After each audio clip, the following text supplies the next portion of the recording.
Debat ketiga diwarnai tensi tinggi antar capres, terutama soal pertahanan dan keamanan.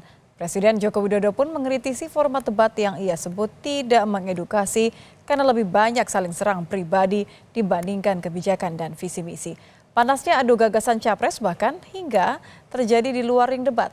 Kami hadirkan dalam ulasan Istana bersama jurnalis Kompas TV Friska Clarissa.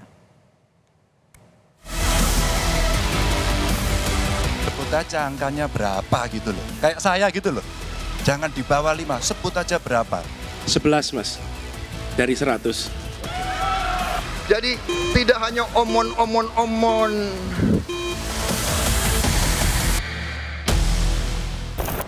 Jalan menuju kursi RI 1 semakin panas. Dalam debat ketiga Pilpres, Anies, Prabowo, Ganjar saling serang. Tensi paling tinggi terjadi saat para kandidat bicara soal pertahanan dan keamanan.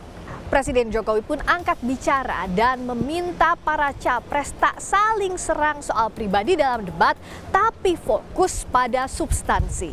Kami hadirkan perdebatan panas di debat ketiga capres dalam ulasan Istana bersama saya Friska Clarissa.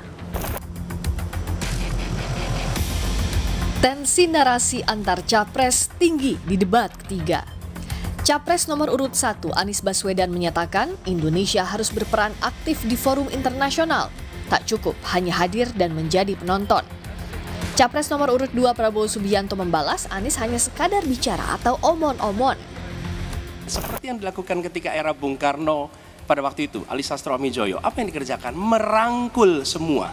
Membawa apa yang menjadi agenda selatan-selatan, bukan menceritakan agenda kita. Semua orang bisa baca di Google tentang apa yang kita kerjakan. Kenapa negara-negara selatan sekarang melihat ke Indonesia? Karena kita berhasil membangun ekonomi kita. Jadi tidak hanya omon. Kerjanya omon saja, nggak bisa. Kinerja Kementerian Pertahanan juga jadi sasaran Capres nomor urut 1 Anies Baswedan dan Capres nomor urut 3 Ganjar Pranowo. Ganjar memberikan nilai 5 terhadap kinerja Menhan Prabowo, sementara Anies bilang skornya 11 dari 100. Berapa skor yang Bapak berikan atas kinerja Kementerian Pertahanan yang dipimpin oleh Bapak Prabowo? Silakan Pak Ganjar. Baik, masih ada 5 juga. Saya punya datanya dan kemudian akan saya sampaikan. Nah itu menurut saya skornya justru di bawah 5 Mas Ganjar.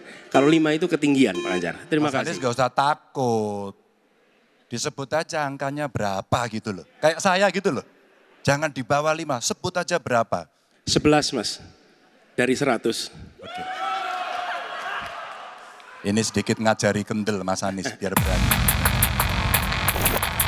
Panasnya debat antar capres masih terasa hingga luar forum. Capres nomor urut 2 Prabowo Subianto bilang tidak peduli dengan nilai yang diberikan Anies dan menekankan yang menilai kinerjanya bukan Anies melainkan rakyat. Ada yang mau kasih saya nilai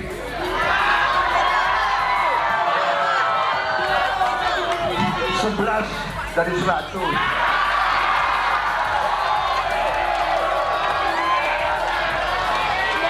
Saya sebagai anak Betawi, saya jawab, emang gue pikirin.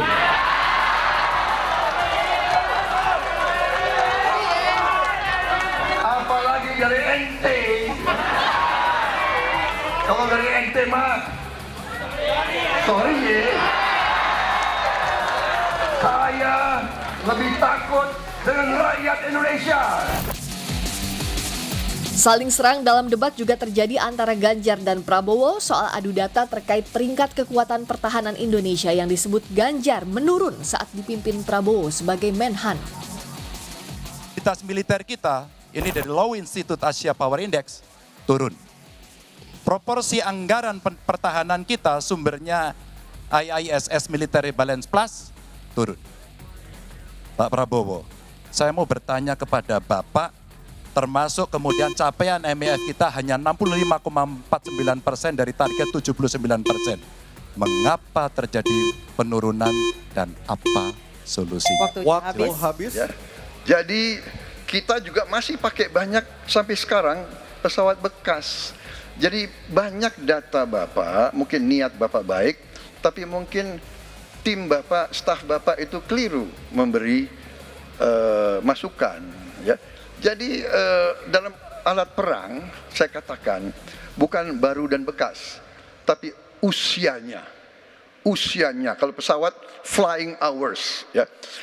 Saya pengen data yang Bapak katakan salah, data pertahanan Anda ini, Anda pertahanan saya, silahkan Anda bantah di sini. Bapak tidak mampu membantah dan Bapak menjelaskan pesawat bekas. Saya tidak pernah berbicara pesawat bekas dalam pertanyaan saya. Presiden Joko Widodo berkomentar soal debat. Jokowi menilai debat ketiga tidak mengedukasi masyarakat karena hanya didominasi saling serang personal antar calon presiden. Jokowi pun meminta format debat Pilpres perlu diubah. Saya melihat substansi dari visinya malah tidak kelihatan. Yang kelihatan justru saling menyerang, yang sebetulnya nggak apa-apa, asal kebijakan. Saya kira akan banyak yang kecewa, sehingga debatnya memang perlu diformat lebih baik lagi, ada rambu-rambu. Anies Baswedan mengaku terkejut Presiden Joko Widodo mengomentari debat ketiga Pilpres. Anies pun menganggap aneh pendapat soal serangan personal dan meminta semua pihak melihat ulang debat yang ia sebut fokus terhadap kebijakan. Aneh kalau dipandang sebagai personal, ini sama sekali nggak ada personal. Semuanya adalah tentang kebijakan, bisa direview ulang kok apa yang tadi kemarin dibahas.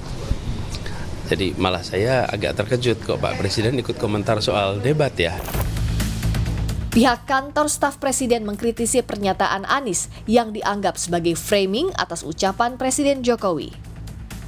Katanya kaget dengan pernyataan Pak Jokowi dan mengatakan bahwa semestinya Presiden memegang pernyataan Pak Presiden netral. Memangnya ada indikasi tidak netral dengan berkomentar seperti ini, Mas Joko? Oke, ya itulah Mbak yang menjadi kebingungan kami, justru malah menjadi pertanyaan kami terhadap framing yang diberikan oleh Mas Anies Baswedan gitu terhadap pernyataan Bapak Presiden. Karena sejatinya pernyataan Bapak Presiden itu kan bukan hanya untuk salah satu pasangan peserta debat begitu, tapi untuk ketiga-tiganya dan untuk 3 debat lainnya begitu, termasuk cawapres dan segala macam. Kuncinya adalah sebenarnya yang dimaksud oleh Bapak Presiden adalah kita perlu sekali lagi Mbak menempatkan dan membuat debat untuk kepemimpinan nasional ini agar masyarakat itu betul-betul bisa melihat melalui debat-debat ini visi-visi kebangsaan yang mana, kemudian program-program kerakyatan yang mana yang memang betul-betul sesuai dengan masyarakat. Meskipun ada usulan evaluasi dari Presiden, KPU menegaskan tak akan ubah format debat. Artinya, mekanisme debat 21 Januari mendatang yang diikuti para calon wakil presiden akan sama. Tema yang diangkat antara lain energi, sumber daya alam, dan lingkungan hidup. Debat panas antar kandidat selalu ditunggu. Namun para calon pemilih selalu menanti sampainya visi dan substansi, tak hanya adu kuat untuk memenangkan pertarungan debat. Friska Clarissa, Arif Rahman, Kompas TV, Jakarta.